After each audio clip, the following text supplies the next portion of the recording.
Hey guys, welcome to another episode. You will like this one because it's about travel nursing tips and guides. And I have a very special guest. Actually, she's been my friend since college for decades now, and she's been traveling. So here is Jean. She's actually from Arizona. Hi, yes, I've been a NICU nurse for 30 years. Different kinds of levels of NICU, different acuities, different states. So yes, been NICU for a long time. So when did you start? It was actually just last year. Believe it or not, I never thought I would be traveling. I was set on being the NICU educator. I guess unfortunately or fortunately, something happened that I need to switch gear. And it's been the best experience ever. Best experience. Yes. Wow. So it's really getting out of your comfort zone. I don't know if I can do it. Being nursing for like also me 30 years, but 20 years here in America. Jean came ahead of me. So she's been an educator, NICU nurse for so long, started travel nursing, and she is right now, actually, it's our quick meet up and quick vlog. That's why we're at the mall. So I grabbed her, let's do this quickly. I just want to hear her story, and also we could share it with you so you can get inspiration if you want to do travel nursing. So it's her first assignment in New Jersey. So how do you love the experience? I personally love the amazing beaches in New Jersey. And I've been on the East Coast. We were in New York a few years back, way back. Yeah, so I know where East Coast is, and I chose East Coast because of the fact that I know this area. I have a lot of friends like Robie, so I can just lean on them if I need something, or if I need just someone to talk to. But it's been the best experience ever for me. It's the best for me. It's the best travel experience for me. It is a level 2 experience here. It's not as rigorous, intensive NICU, but the people, the staff just kind of embraced me like their own staff. I've only been here since April, and I feel like I belong to this hospital. To the family of the team. It's amazing. So is this your second travel experience? It's actually my third from the beginning, beginning. from the contract, but this is my second contract here. Oh. They extended me, so I just had to finish it. What really paved the way for you to become a travel nurse? Why did you think of okay, I'm gonna leave my being a nurse, NICU educator, and I'll do travel nursing? That's a long story, but it was worth the try. It was a gamble, actually. I was so comfortable with where I'm at. It's just unfortunately burnout was an issue for me. I put my heart and soul into what I did, and I said, why not showcase myself? But and then I've had so many experiences, and not just be at the background. Like I can be what I'm trying to teach my my staff, and show it as coming from me. Like I think it would benefit me. And then being not attached to the facility, flexibility is a great thing. And then no problem. First, how do you pick an agency? So at the beginning, I just asked a lot of questions from different travel agencies. My staff before, from where I used to be, I kept their number and then just checked up on them and said, hey, I'm interested in this travel. Can you give me some insights? And then they gave me their pointers and where I can put my profile in, so all the recruiters can see my profile and they'll contact me. And if you don't mind, can you share what agency are you right now? Or is it okay? Yeah, it's okay. Yeah, I'm One Staff Medical. Okay, Jean is under One Staff Medical. Yeah, it's One Staff Medical. Okay, yeah, it's been good. It could be better because I know my strengths and I know my capabilities, my experience. I am marketable. I know but they're not using it to, 2 words that stuck me: burnout. Jean tried to do travel nursing because of burnout. That was like after pandemic. I've heard a lot of travel nurses. They do try travel nursing because it's an escape from your day-to-day grind routine. Get some experiences. Just travel and see more see the world. opportunities. Yes, I wish I could go out of the country, but yes. Yes. And also the best thing is you earn more. So Yes, that's what yes. I think our viewers wanted to know. Yes, So you earn more, but how about the pay? it is difficult to kind of explain because when sometimes they would show you a pay package, your pay rate looks so small. But it is also important to know the housing and the meal stipend, because the housing and meal stipend is usually half of what your pay package. Like for example, it's $3,000 your pay package, right? For 3,000 is For a week, like example, a week. That's your pay package for a week, $3,000 per week. And then your meal and housing stipend is total like 1,500, right? This 1,500 is non-taxed. So it is your own money. All of it is going to be yours, but you will use it for your daily expenses. So it is a matter of where do you want to stay, how to look for housing that's cheaper, that's, you know, you can save up money. So like for right now, for example, right now, right, I'm getting paid like about 3,500 a week. For some people, it is actually on the low side, but honestly, I am paying my housing for 800 a month. Think of that, like I'm paying 800 a month for my housing. And then your food is probably like for a week, it's maybe. not a lot. Like my So maybe 1,800 plus 200, 1,000 for all of your expenses. So you have a take home of 2,500 a week. Yes. So in 1 month, it's gonna be 10,000 take home money. yes, I Wow. paid I did my windows, all my windows for $30,000. I paid them off cash just because of all my, you know. Oh my gosh! But also, you have to think that I am not paying for my own medical insurance. I have a husband that pays for it, you know. Okay. So that's still can be a little difficult for others that needs the insurance. I don't have a lot of medical issues, so Consider that, as what Jean explained, she has a medical insurance from her husband, but if you have to do it on your own, it's gonna be can be costly costly. because Yeah. medical insurance in America is very expensive. How about the orientation when you get your new job? Do they give you how many days of orientation? it all depends on the facility. There's always a hospital orientation, which usually Yes, 1 day. yeah, 1 day hospital orientation, everyone gets it. And then the next day is either computer, but if you're kind of used to that computer, sometimes they skip that part, and then you go to the floor and either hit the floor running on the first day, or you know they have an orientation floor. I think the maximum would be 3, but most of the time I've had 1 or 2. And then you just learn on fire as you go. Yes, yeah. So if you have experience, you don't really need to know that much. So. So would you advise like a new grad to travel nursing? Never. You are going to lose your license. Protect your license as much as possible.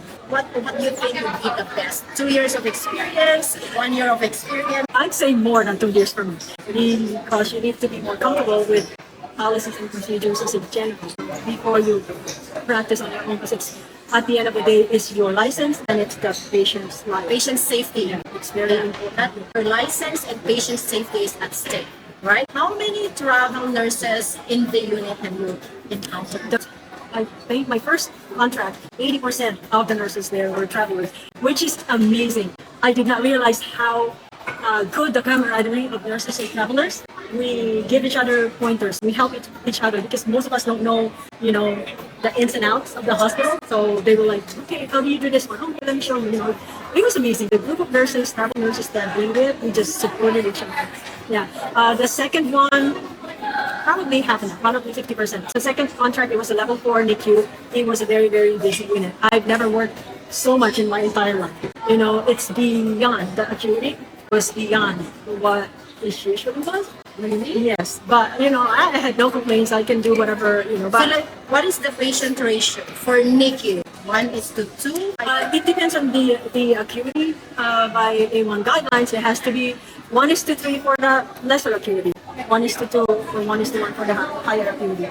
Post ops, it has to be 1:1. You know, like, but it was never like that. But it was never like that. It's either 1:2, 1:3, 1:4, 1:5. You know, like it was. You just sit to chart. Other than that, you have no time to do anything. What have you learned about yourself going from one place to the other? That I'm good at what I do. Yes, I know you are good. You And very flexible. You know, I can switch from one gear to the other. You know, I can do whatever. Whatever you guys require me to do, I will do it. It was the flexibility, knowing that I am very comfortable, very confident, really, in everything that I do. They ask me to do the precept, I'll precept. They ask me to attend high risk, I can do it. Like without hesitation. And I think they can see the confidence in me. And that was, I could see it in their eyes, that I can just rely on me. They just leave you. Yeah, like they that. just- So can you share how do you adjust from like one setting to the other? Because you know, some of the travel nurses, they say that they get the most difficult patients. Sometimes they don't get a break. How were your experiences with like from those teams that you work with? I think I'm just lucky to not have that kind of experience. I'm still early in this travel world. So far, it's been amazing. The very first travel contract I had, it was just like welcoming. they didn't know me as much, but the resume, The resume. they saw that I can do just about anything. They just let me be. No orientation at all. Started on the first day, which is not bad. I really enjoyed it. Learned a lot about myself that I can do just about anything. The second one, it was a very busy level 3, level 4. They did not give me. They were actually very accepting, very Welcoming to you. yes, and I've adjusted pretty well. The hardest part is knowing where the parking is. Yeah, honestly, those little things. Where's the parking spot for travel nurses? Because sometimes travel nurses have different parking than the regular staff. So where Do can you I pay? park? Do you pay for parking? Or This one didn't, but they didn't tell us. There are little glitches on the orientation process. That is the harder part. You just have to seek the right information. They will give you all the information the week before. This is where you're going. That's who you're meeting. How many hours? This is what you're going to do. Your or online learning that you have to complete before the day you start. All those information you will actually receive it on Friday before you start Monday. So you have very little time. So make sure you make yourself available for that and expect that and do all those things. Have your Wi-Fi available that is reliable. Get your laptop and get it running. And that's when you know on Monday you are expected to be at this place. Then Google it. Try, or sometimes I would go and drive around. So I won't get lost. Those are the little things. But other than that, adjustment is, for me, it wasn't really difficult. I guess, it depends on your personality. You just have to come in the unit, open-minded, and try not to have the expectation. Lower your expectations a little bit, because every unit is very different. Yeah, so, true. and learn to adjust. Yeah, we're supposed to adjust to them, not them adjusting to us. So, yeah. you're supposed to adjust to them, not them adjusting to you. But I think it should work both ways. Yes, but also, I don't know, because they have their set rules, right? You're used to doing one thing in other places, it doesn't work for them. So that's what I meant by adjusting to them. Follow whatever policies you have. You cannot impose, well, at this facility, this is how it's supposed to be. Like, since I've been an educator, I've written policies, but I do Yes. not impose the policies that I've done. I didn't say, oh, according to A1, this is what it is. This is how they do it. As long as it's still safe for patients, then just go with that. You cannot change the unit that you're going to. Yeah, that's you're right. not there for To change them, Yes. so you have to adapt Yes, to yeah. how the culture works and the team works, and also know some of the policies. Yes, you have to. You always go to the policy for anything that you have to do. That's your Bible. Policies are there to guide us so that we know what are the rules and expectations for all of us, for nurses. In case they ask you to extend your contract, I've been extended in the last 2. However, something comes up, either higher pay, a better place, then I'll take that instead of extending. of course, if it's a better pay And a better place, and a better pay, that would be the consideration to either extend the contract or not to extend the contract. Are you thinking of doing this travel nursing for a long time? Going back to your Monday to Friday nurse educator job? I was expecting to do this for the rest of my career. However, I have to consider my husband. Still. So I don't know. I'm like in a limbo right now. I don't know if he agrees where I'm going. Jean is actually at the end of her contract. It's this week that she's going back to Arizona. That's why we have to see each other, because we haven't seen each other since pandemic. What's the next plan? Travel. What state? I requested from all the recruiters, because I have to put my profile on so many, because you can't just limit yourself to one. Give it to all the recruiters. Whoever comes up with the best one, either best pay, best place, best, because it can be 13 weeks, 10 weeks. You can be flexible however you want. And your time off, because you have to put your time off. If they agree on all those, plus I always research on those facilities, whichever better facility, where they're at, and of course the housing. I always like, okay, is it too pricey in there? Not going to just pay like $1,500 for an apartment. So you gotta gauge on a lot of things. Do you work on holidays? You don't have that unless you choose to. You can put it on your contract. No holidays. But of course, weekend. You have to include it. Because for the most organization that I know, they don't let the travel nurses work on holidays. Because I think the pay is so much. Jane doesn't work normally on holidays. One last advice you would give us? Me, I was surprised. I want to hit that 10,000 a month. I'll try. I'll look. It's very inspiring to actually know from a very seasoned nurse with, I think, just very fair sharing, as what Jim said, you have to research. You have to know the organization where you're going to, and you have to put out your profile to not only one travel agency, you have to put, I think, more, a lot, so that you will be better able to decide which has the best offer for. I think just my advice would be enjoy it. Really, I've been enjoying every single time. I've had the best time. Just like embrace what you do in the unit and be the best you can be. You know, showcase yourself. You know, if you know things, just let them know. Help them out. Still plays out is work ethics. You know, you have to have that for them to be able to actually love you. To, you know, like I don't know. I've never like in a very short time they've gotten to just like hug me and like wanted to just can you stay? We'll make a job for you. It's been an amazing experience. Being appreciated and recognized. You can actually feel gratitude, like the gratitude. What are the three things that you enjoyed in New Jersey? Yes, Arizona has no beaches. If everyone that know Arizona is a desert, I picked New Jersey really because of the beaches and my friends.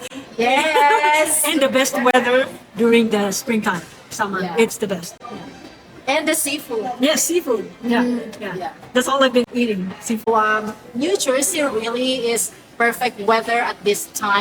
March to August, September is the perfect, not on winter time. Jean left New York because of snow, because of the winter. And we also have beautiful beaches here in New Jersey. So a lot of good food, good shopping malls. Yes. Yes. No taxes. No taxes. Was that And clothes? Right? yeah. And New Jersey has the most diners. Look it up, guys. Really? Wow. Yes. New Jersey is known for so many good diners. So that's it, guys. The minute I saw Jen, she's so bubbly. She said she's having a very good time with her travel experience, knowing that she's been living in New York at Long Island for how many years? 12 years. 12 years. Before she moved, they moved to Arizona. Now she's back here in Jersey, and she have not explored the area, the shore. That's it, guys. Thanks for watching, and I hope you got inspiration. If you want to do some more of this kind of content, let me know in the comments below. Be inspired, be motivated, and always do good for you and for all our patients. Take pride in our profession wherever you go. Either you be a travel nurse or a work from home nurse. Always take pride in our profession. All right. Love you guys. Thanks for watching. Bye. Thanks for watching.